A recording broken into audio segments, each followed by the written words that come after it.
Hey everybody, how are you doing? Season's greetings, happy holidays, Merry Christmas. I'm out here on the porch. I thought I'd move. I'm going to be talking a little bit about some different guitar players I haven't mentioned, the people that I've listened to a lot or feel like I can discuss a little bit. And today I wanted to talk a little bit about Johnny Winter and give my thoughts about this great guitar player and his life. I hope you'll consider watching.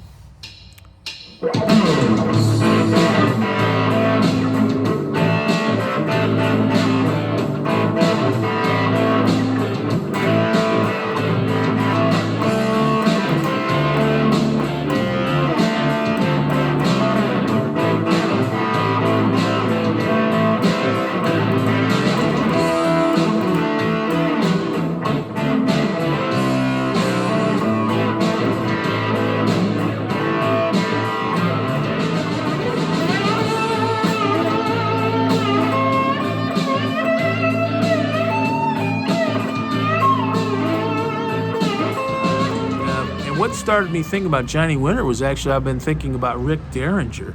Now, Rick Derringer was a great guitar player, super duke, still is a great guitar player. And I think I'm going to talk a little bit about Rick Derringer one of these days because I grew up listening to Rick Derringer, like sitting by the pool, and of course, rock and roll hoochie coo. And Rick Derringer was just a great guitar player who ended up playing with all kinds of people. I guess even Barbra Streisand, Cyndi Lauper, Air Supply, and was a producer, but just a lot smarter guy than, some of these guys are a lot smarter than you think when you see the long hair and you see their crazy guitar solos. But Rick Derringer was in a group called the McCoys, and they did Hang On Sloopy. Now, after the McCoys broke up, Rick Derringer took the McCoys or at least portions of them, and started playing with this young guy from Texas named Johnny Winter. And of course, Johnny Winter was an albino. Not that that's important, but that seems to be one of the things he mentioned. And he has a brother who is also an albino, Edgar, and he was also a great musician, played piano and saxophone really well. But Johnny Winter started playing with Rick Derringer, and originally they were going to be called Johnny Winter and the McCoys. And then they dropped the McCoys because I guess that was kind of associated with bubblegum. Hang On Sloopy's actually a pretty good rocker, but it was kind of an AM, might be played on the radio right along with the Archies and the Monkees or something. So they just called it Johnny Winter and that was really a pretty good band. Now, I've got a couple albums, I've got this album. I've had this album since I was a teenager. It's Johnny Winter Live and that and is the name of the band, I guess. And so they were going to be Johnny Winter and the McCoys, and then they dropped the McCoys. But it's a really good live album.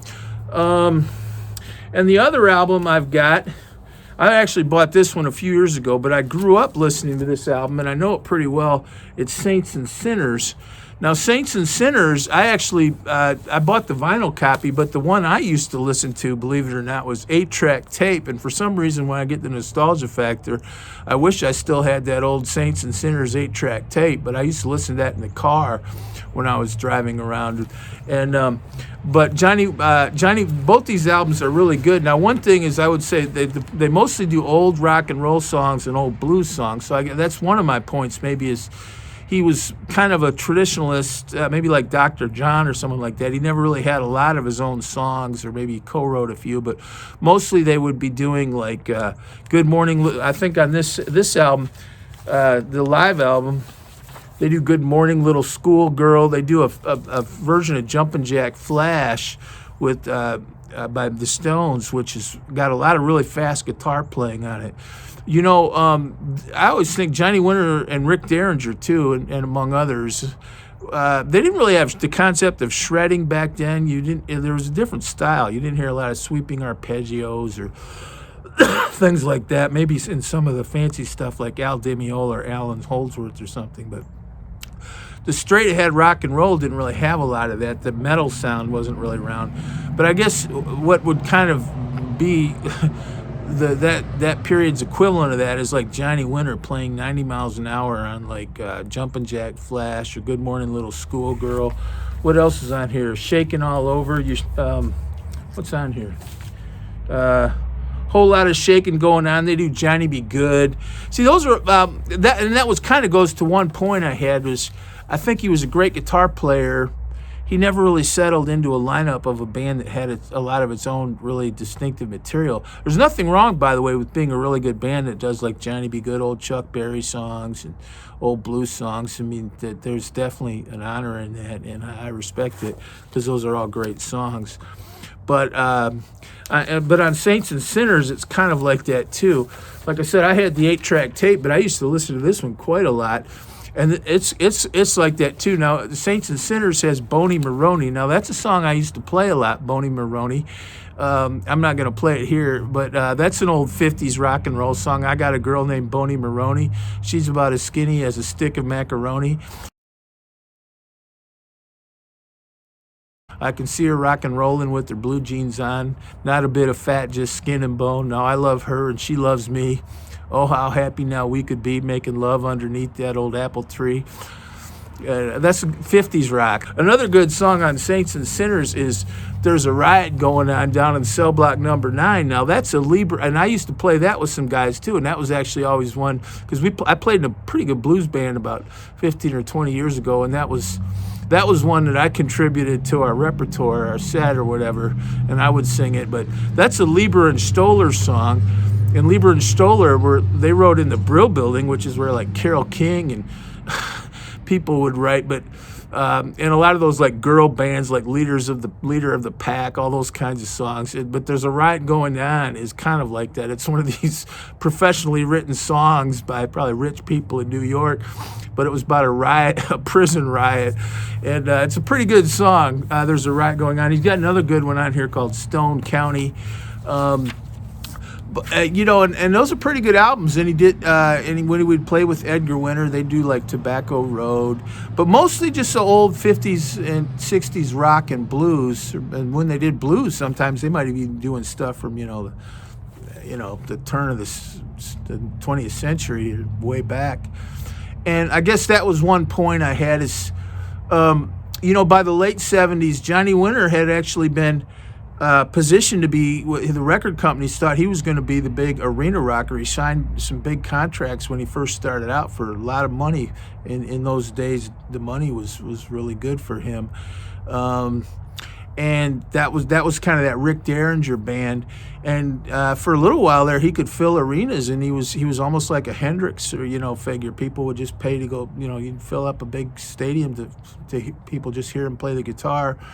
But by the late 70s, he'd had some personal problems. I guess he tried to get over them, but what I often hear is they were kind of on and off. I guess we can all kind of imagine some of those personal problems. They're not obscure. Everybody knows. And that's too bad. And then by the late 70s, he'd kind of been dropped from his label. But he did some good blues. Now, another album I didn't have, but my friend had, and I used to listen to it quite a bit when I would visit my friend, was Nothing But the Blues. And that's had some really good acoustic blues on it with that resonator blues guitar that he would play with like a slide. Johnny Winter was a really good slide player. He always played slide, and a lot of times in open D or open G tuning sometimes too, but I think he's associated with open D, which I've never messed with much, but it gives it a pretty distinct sound.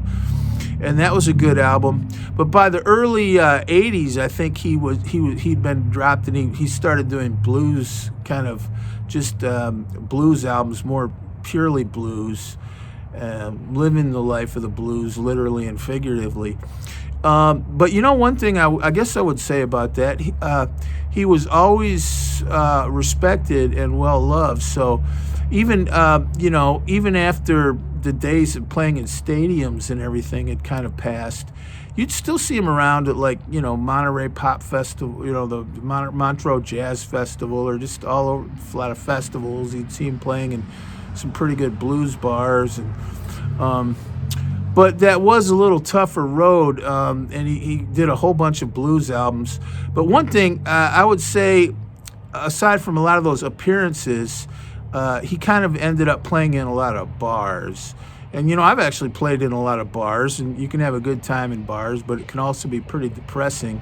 The other thing about being a barroom blues musician, the kind of bars that have a lot of blues in them are sometimes kind of dusty. You might go to some in some nice cities where they really, showcase good blues music, and have really good blues artists in there. But one thing is, I think when you're playing at that kind of tier of professional music, I don't think he ever really had a steady band. There were probably guys he played with on and off, but he would travel all around. And I bet a lot of times he was traveling alone, or And the albums he did, you look through those, and there are different people on most of those albums. There's some people he played with a lot, but and that kind of limits you. So I think there was a little bit of a diminishing returns factor. Not that he didn't always play well.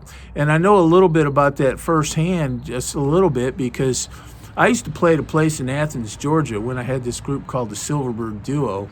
And you hear me talk about them sometimes. We're actually pretty good for two guitars, but we used to play in this place, maybe once a quarter. And they had kind of a big acoustic night. We would be featured from 8 to 11, and it was kind of, and we got some, people would come and hear us and everything. But the sound man, one time, but they used to get, we were always there on Tuesday, but on Fridays and Saturdays, they would get some pretty big people there, and I would just hear about them. Like Richie Havens played there before he died, and some other people kind of like that, like Richie Havens. I think, who else did they have in there? Every once in a while, they'd get some of the Athens, Georgia people that would come in and whatever they were doing now. But I remember they did have Richie Havens. But another guy they had there, and he played there like just before we played there, was Johnny Winter. And I was talking with the sound man. He always would kind of tell me what was going on. And he said it was very depressing.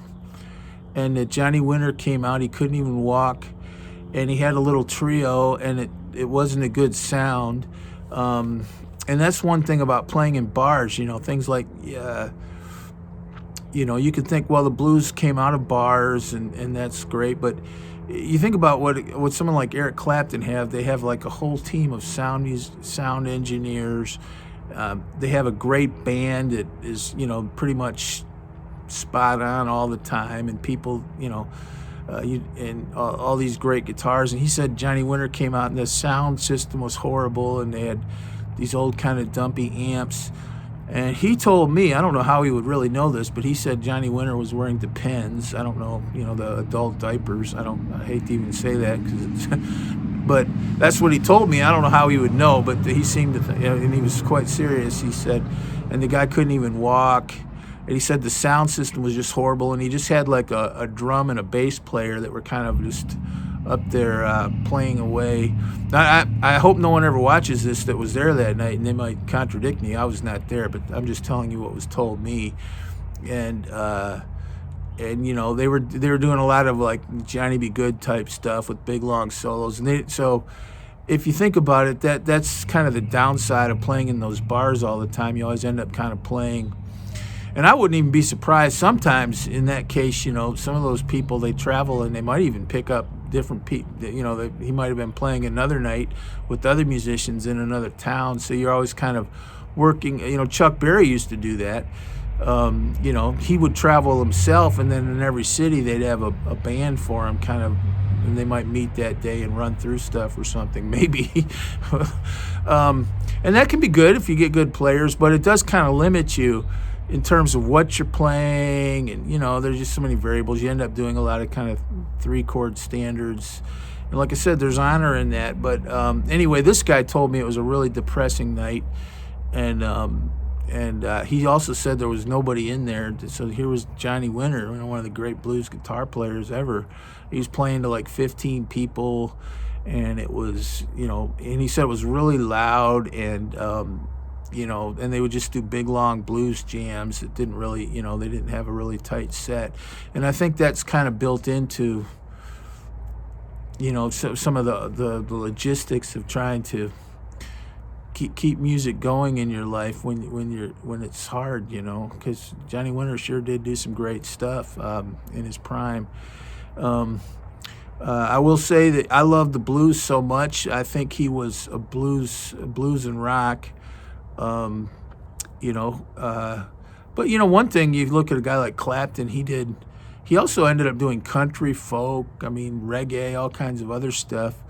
And you know, in a way that was good, wasn't it? And a lot of people that came out of the '60s kind of branched off, never not in a way like they were selling out, but just, you know, broadened and played with different people. And I think most importantly, they developed kind of a stable roster of people they played with and a catalog of songs that they did really well, and that they could draw on, you know, and you know, hits, whether you want to call them hits or whatever.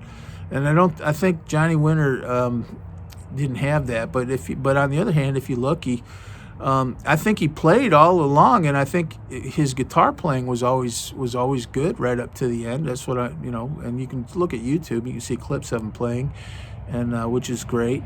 But it's kind of sad to think how he ended. I guess he died over there by Zurich in Switzerland, and what I remember seemed kind of murky circumstances. I guess now they say it was emphysema, probably from smoking, but I just remember when it happened, I was kind of curious what he died from, and they seem the conditions of his death seem a little bit murky to me, the circumstances, which, you know, who knows, and it doesn't really matter, does it? But you know, all through that period, like through the '80s and '90s and 2000s, you'd see him play, you know, once in a while with Dr. John, or, you know, be on some of the great blues and jazz stages in the world. But I think he also played pretty regularly, and he would play in places that were not always quite so glamorous, and that's always kind of sad. On the other hand, the guy kept playing, didn't he? I think he was playing like 48 hours before he died, and from what I hear, played pretty well. So you can't knock that, you know.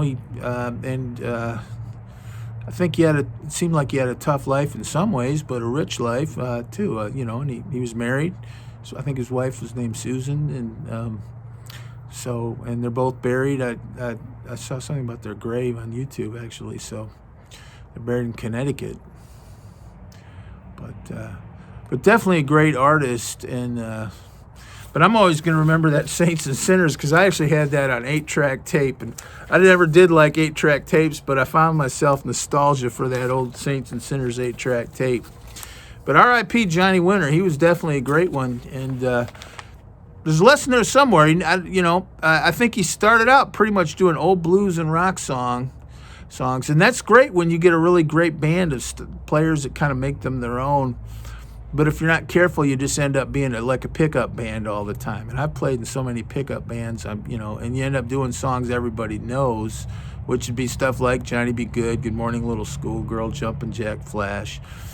And it also kind of means you're not developing your own catalog sometimes. Thanks. God bless.